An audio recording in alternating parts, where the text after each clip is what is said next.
explain ko lang yung post ko dun about sa PSP pangil sa pangil na nangyari sa Cebu. Yung sinabi ko lang dun sa post ko. Kasi may mga hindi nakakaintindi. Siyempre, kaibigan ko yung mga nando dun, may-ari ng liga, yung mga ibang sponsors dun. Yan, mga tropa ko yung mga yan. Siyempre, pangil sa pangil. Suporta ako dyan dahil lahat ng mga kaibigan ko nandiyan dyan. Yung nangyari dun, pagtanggol mo na si Mr. Hindi ko siya para pagtanggol. Gaya nga nasabi ko, ulitin ko, okay, sa mga hindi nakaintindi, sabi ko sa post ko nung una, sinisi nyo yung may-ari, tapos nasisi yung may-ari, tapos nabu yung battle MC. Yung sinasabi kong binu ng tao sa Cebu, si Mot, kasi nga in-announce daw siya na panalo. Actually, alam ko na yun lahat ng nangyari nung tumawag ako na kamusta, anong nangyari sa battle. So, ang akin lang, ang ibig sabihin doon, sabi ko nga sa post ko, oo, mali na binago yung judging. Ando doon na tayo. Pero syempre, as a owner, siguro siya, nagdesisyon siya na sa sobrang gulo ng sitwasyon, ako na lang pipili. Kaysa naman, siguro, inisip niya baka unfair sa isa o sa both sides, kaya namili siya sa kanyang sariling pananaw, sa kanyang sariling opinion, para naging siya na yung judge. Kasi paano ka ba naman hindi mo gagawin yun? Nalaman niya na parang yung isang hurado tatanungin yung isang battle MC kung sino yung pinili mo, tingin mo sino yung nanalo, bayad ka, 'di ba? So bayad ka. Alam ko pangil sa lahat ng mga nag-judge dyan. Alam ko may bayad yun, may TF yun. Hindi rin biro yung TF dun. So hindi rin biro yung TF dun. So yun nga, usap-usapan lang din to ng mga rapper na nakausap ko, yung mga battle MC dun, kung ano nangyari. Na ayun nga, yung isang kurado bigla daw nagtatanong ng ganun na parang sinong pinili mo, sinong nanalo para sa'yo. Pare, bayad ka. Una sa lahat, bayad ka. Hindi ka nanood, hindi mo pinakinggan ng tama, hindi ka malang nagsulat o inisip kung sino talaga yung nanalo. And then ayun, bumoto si P, binoto niya si ganyan. And then marami naman nagsabi talaga na sa ibang judges, para sa kanila panalo si Mot. Yung iba naman para kay J Black yun. Ang sa akin lang, hindi ko sinasabi hindi panalo si Mot. Sinabi na nga sa akin, tumawag nga ako kay Labaw, pare, feeling ko kay kay Mot talaga yun. Ang sa akin lang dun, bakit hindi mo inaayos yung pagja-judge mo sa battle na bayad ka naman, may TF ka. Tapos sa ibang battle yung kay Saki at Sak Maestro, maraming nakapansin sa'yo na battle MC na nagtitweet daw yung isang kurado na yun habang may battle, habang naglalaban pa sila. At saka masakit doon, kung di ako nagkakamali, nagpo-post siya ng mga tweet niya habang yung laban nangyayari. So ang unfair naman nun, o sige, pwedeng talo na yung isa, sige na, mas maganda yung performance ng isa. Sabihin natin si Sak Maestro magaling talaga nung time na yun. Pero syempre, ang unfair naman nun, nagawin mo yun na naglalaban pa or sa araw ng laban na yun. Syempre hindi siya hindi siya, para sa akin ang bias nun diba? Parang hindi siya professional. Hindi siya professional na nagsi-cellphone ka pag ibang battle MC yung lumalaban, or judge, isa ka sa mga hurado tas ganun yung ginagawa mo, diba? Syempre disrespect yun. So palapit na tayo ng palapit sa gusto kong punto na ibig ko sabihin dito sa kung ano yung pinost ko. So ayun na nga, sabi ng mga battle MC na iba, nakikita daw nila parang wala sa sarili, lutang. Tapos pag kinakausap daw parang wala sa wisyo, parang hindi maayos yung mga pinagsasabi, parang hindi na daw siya yun. Ngayon, ang akin lang, after nitong lahat na nangyari na to, biglang may lumabas na interview na parang sinasabi mo na mali yung desisyon nung may-ari ng liga, kesyo ganito, kesyo ganyan, kesyo ganito yung sinasabi. Siya okay, mga ganyan. Come on, bro. Binigyan ka na ng pagkakataon ng tao na bumalik ulit sa battle scene kasi sa kabilang liga, tinabla ka na. Tinabla ka na dahil sa bisyo mo. Tapos ngayon gagawin mo pa ulit dito na parang out of nowhere para masabi mo lang na talagang may credibility ka sa battle. 'Di ba? So yun yung pinupunto ko lang talaga. Wala akong shit kay Mot, wala akong shit dun sa kay Jay. Sabihin nyo mali yung desisyon na parang binago yung desisyon. Okay, pero ang punto ko dito yung respeto na parang ikaw, hindi mo nga ginawa na mabuti yung trabaho mo. Tapos pagkabalik nyo sa mga realidad na buhay, bigla ka may interview na sasabihin mo mali talaga yung ginawa na yun. Come on bro, dati ka nalang nagsalita. Dati ka nalang nagsalita na parang nagmarunong ka na ito talaga dapat yan, ganito, ganyan. Pero lahat ng mga battle MC doon alam na lutang ka. Gaya nga nasabi ko, tinabla ka na sa kabilang liga. Bakit ka tinabla? Dahil sa bisyo mo. Siyempre, di alam ng mga tao yan. Ikaw si ganito, ikaw si Mr. Makabayan, ikaw si, alam mo yun, ikaw si karapatan ng mga mayang Pilipino. Pero ba't ganun? Nagbisyo ka, tapos late bloomer ka, Maraming battle MC nagsabi na nakita nila kung anong ginagawa mo doon o nung sino mong kasama mo. Na parang nagulat din sila, natatawa na nga yung iba, yung mga mas ahead sa akin na battle MC, na pinag-uusapan, ba't ngayon lang nagganyan yan, di ba? Kumbaga, di ba pare, parang matalino ka dapat, di ba? Mas matalino kang magsalita kumpara sa iba So dapat alam mo yung gulang mo na dapat parang, tayo na ba't ko ginagawa to? Di ba? Ba't ko ginagawa to? Matalino ka Dapat alam mo na kung saan patungo yung buhay mo bago ka magmagaling sa isang bagay. Diba? Madali kasi maging magaling magaling pakinggan, pero tanga yung buhay mo sinisira mo. Yung buhay mo hindi mo inaayos. Tapos pagdating sa mga ganitong bagay, bago ka maging magaling sa rap o bago mo sabihin yung mga mali sa hip hop, sa battle, dapat alamin mo muna yung mali sa buhay mo. Kasi baka mamaya kakahanap mo ng tama dun sa mga bagay na kailangan mong itama. Ikaw na pala yung nagkakaroon ng tama at hindi mo nalalaman na mali ka na pala. Ayun lang yung inaano ko dun. Yun lang yung gusto kong sabihin. Sige, mali yung binago yung boto. Si Mot nabudon sa Cebu. Yung parang yung una, bakit siya yung nanalo hanggang sa pinalitan yung desisyon ng hurado, ng may-ari ng liga.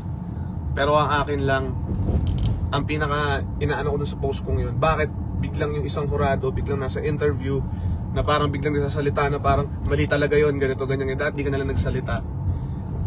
Dapat hinayaan mo na lang na ganun. Dapat hindi ka nalang nagmarunong na parang biglang out of nowhere, nagganon ka. Sinama ka naman naging part ka ng movement. Tapos magsasalita ka ng ganun sa ibang tao para yung credibility mo na ako si ganito, isa ako sa mga top tier, sa mga ganito, malupit ako sa bars, sa ganyan. Come on bro. Minsan ang profesyon hindi kayang isalamin sa tunay na buhay. Kaya yung mga fans na mga nagsasabi na parang battle na lang kayo, o kaya sabihin nyo na parang hindi rin marunong umintindi na sinasabi, o kaya hindi man lang nagbabasa ng tama na parang napanood mo ba yung battle? Di ba panalo si Mot? Talagang panalo si Mot. Kausap ko pa lang yung mga tropa na sinasabi panalo si Mot doon para sa amin. So panalo si Mot. Alam ko na bago pa lumabas yung video. Kaso, yun nga, may mga problema, may pagkakamali. Ang inaano ko lang dito, yung isa, bakit para lumabas pa sa interview na parang, mali yun, ganito, ganyan. Pucha, dapat di ka na nagsalita kasi sinasama ka naman sa movement at uulitin ko ulit ng paulit-ulit, tinabla ka na nga sa ibang liga dahil sa bisyo mo, tsaka sa nangyari sa buhay mo, tapos ngayon gagawin mo ulit yun. Ayan na naman, sabihin nyo, price tag versus ganito, babattle. Ganun ba talaga tingin nyo mga Pilipino na pag may konting diskusyonan lang, battle ka agad? Diyos ko naman, Panginoon. Ano yun, para pag konting ganito, battle na. Battle tayo. Kutsa, para kayong mga bata niyan. Ano kami, manok? Pag sinabi mong meron, sa wala, sabong. Ano, mapapala ako dyan. Tapos na ako sa ganyan. Ang dami ng magagaling. Uulitin ko, ang dami ng magagaling. Ako, hindi na ako magaling sa ano na yan. Hindi na ako magaling sa craft na yan. Dahil masaya na ako na kahit paano nakaambag ako sa mga battles ko. Okay na ako doon. Nag-focus ako ngayon sa business at sa music. Tapos, ano bang gusto nyong gawin? Magbigay ako ng oras para lumaban ulit, makipagmurahan. Tapos bitawan ko yung mga nagtatrabaho, yung mga negosyo, yung mga paparating na bagay na aasikasuhin ko. Tumatanda na ako mga tol. Hindi na tayo bumabata. Diba? Hindi na tayo mapapakain ng mga bars na yan. Mga bars, punchline, metaphors, etc. Hindi na ako dyan magaling. Sa music, pwede ko, kasi maglalabas ako ng album, may maglalabas ako ng mga bagong kanta. Pero, alam mo yun, basta yun lang yung yun lang yung para sa akin, opinion ko, bago ka magaling sa mga bagay-bagay, kailangan magaling ka din sa sarili mo. 'Di ba? Bago ka magmukhang disente, bago ka magmukhang parang ikaw may alam ng lahat, kailangan na-apply mo yun sa sarili mo. Kailangan nakikita yun sa sarili mo, nakikita yun sa lifestyle mo, nakikita yun sa buhay mo, kung nagiging maganda ba yung buhay mo. Kasi kung puro ka lang pagmamagaling sa isang bagay, o sa isang industriya, o sa isang hip-hop, sa rap na yan, at yun lang yung inaral mo, tapos kamote ka naman sa totoong buhay, kalokohan na yan. Tigil mo yan. Ang masakit na part doon kasi, tinulungan ka na binalik ka ulit ng tao. O yan, sige, kung hindi ka na pwede sa kabila, sige, dito bibigyan ka namin ng spot, pwede kang bumatil doon, pwede kang bumatil sa pangil. Pero yung parang sa sinasabi ng mga tao na parang snitch ka, sinasabi mo nagbibisyo. Alam nyo ba ang ibig sabihin na snitch? Hindi ako snitch. Ang in-explain ko rito, mas snitch yung ginawa nung gano'n na parang biglang out of nowhere, pag nakatalikod na lahat, pag uwi nyo biglang magsasalita ka sa iba para sabi mo malito, mali nga yung gano'n, ganito, ganyan. Pero yung ginawa mo, ano ba yung ginawa mo? Kahit mga ibang battle MC nagsabi. Okay, tignan nyo na lang yung post ni Saki. Hindi na ako magsasalita. Isang halimbawa yun. Tignan nyo na lang rin yung mga ibang comment na mga nanood dun. Anong sinabi? Puro cellphone, di nakikinig. So, may mas malalalim pa na parang sinasabi nyo na snitch ako, yung parang ganun. Lutang nga wala tayong magagawa, lutang. Baka sabihin nyo pagbibintang yun. Hindi ako nakakita, mga battle MC lang nagsabi. So, paano ka magiging magaling sa mga bagay na sinasabi mo? Kung sa sarili mo hindi ka magaling, wala kang disiplina sa sarili mo. Sa edad mo yan, sa panahon na to, saka mo lang gagawin yung mga bisyo na yan. Diyos ko po, Panginoon. Diba? Sa dami-dami kong tattoo na to, na pwedeng sabihin na mukha akong addict, pero never ako tapos na ako sa ganyan.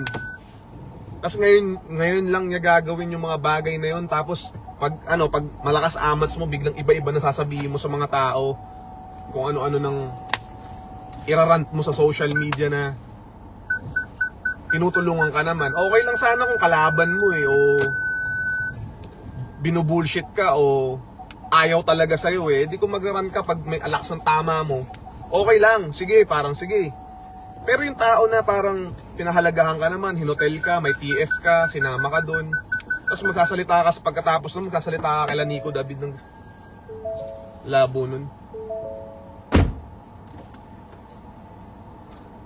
Kaya minsan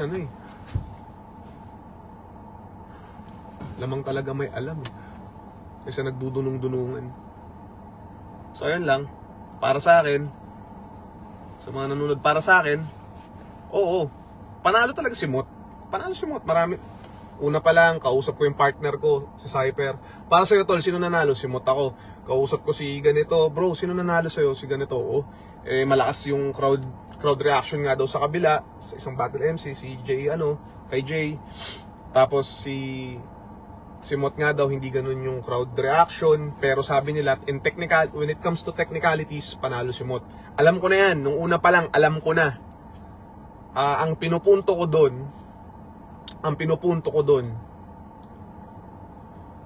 yung isang hurado na hindi inayos yung trabaho niya, and then after ng event, biglang lalabas sa isang interview na parang sasabihin niyang mali yung ganito at mali yung ganyan. Mali na nga yung ginagawa niya, mali na nga yung trabaho niya, mali pa yung ginagawa niya mismo sa lugar na yon na hindi naman dapat niyang gawin. Tapos mali rin yung magsasalita ka pagkatapos mong hindi mo nakasama yung mga taong tumulong o parang nagbigay sa'yo ng opportunity makapasok sa movement na yon, tapos magsasalita ka ng kung ano-ano sa isang interview. Yun lang yun. Hindi ko lang hindi ko lang masabi yung isa pang bagay na mali. Kasi maraming nakakitang battle MC. Bibigyan ko kayo ng clue na parang tangina, ginagawa talaga niya yun doon sa kwarto. Oh, yun. Diba? Ganun lang kasimple. Baka sabihin nyo, gumagawa ako ng kwento. Marami nagsabi sa akin nun na parang, ulol, ako nga nagulat eh. Hindi ako maniniwalang ginagawa niya yun. Sa edad niyang yon, sa talino niyang yon, sa dunong niyang yon, sa prinsipyo niya pag nasa battle, hindi ako naniniwala na magagawa niya yun. Pero, gaya nga ng sabi ko, nakita nila. Diba? O kung magsasalita man siya, magraran siya sa akin. Pwede akong maglabas ng mga screenshots ng mga kausap ko. Na mga nando doon mismo, mga rapper doon. Yung mga rapper doon, may screenshots ako na mga parang sinabi nila na ganun nga. Siyempre pare, di ba? Hindi mo ba inisip? Paano kung na-raid? Paano kung may nangyaring mali? Paano kung biglang may nagsumbong? Eh di napahamak yung mga taong inosente. Correct me if I'm wrong. Seryoso ba? Seryoso ba talaga yung taong nakilala ko na parang may pinaglalaban prinsipyo sa buhay? 'Di ba? Tapos biglang ganun. Eh mas gugustuhin ko na lang maging kontrabida talaga. Mas gugustuhin ko na lang maging ganito. Mas gugustuhin ko na lang na ayawan ako ng mga punyet at mga pendeho na mga tao sa paligid ko. Basta alam ko, matino ako. Buhay yung anak ko, buhay pamilya ko. May savings ako, may pera. Inaayos ko yung buhay ko. Hindi ako umano ng mga bisyo na hindi maganda para sa sarili ko, na ikapapahama ko. Mas gugustuhin ko na lang na ganito. Kaysa naman yung parang pumuportray na para magustuhan ninyo na matalino, makabayan, o ganito, o kung ganito man, para lang magmukhang kaaya-aya sa mga mata nyo, para magustuhan nyo, tapos hindi naman ganun yung ginagawa. Mas okay na ako maging ganito. So ayun, ulitin ko, at least nakuha nyo na yung punto ko, nasabi ko na yung punto ko. Wala akong sinasabing dapat talo si Mot. Ang sinasabi ko lang dito, yun nga yun, na-dismere yung tao kasi yung crowd reaction dun sa Cebu, ganun nangyari sa kanya, pero okay lang yun. Nagkamali yun dahil pinalitan yung kung paano yung boto. Nagkamali sila dun na pinalitan yung boto. Pero ang pinakamali dun, yung may magsasalita na isang tao sa mga bagay na hindi niya napupunay mali niya. Okay, so maraming salamat at least naintindihan nyo na at mabuhay ka na lahat. Kayo mga tol, ano masasabi nyo? Paki-comment below naman mga opinion nyo. At huwag nyo kakalimutan mag-subscribe at mag-hit ng notification bell para sa maraming video. Maraming salamat!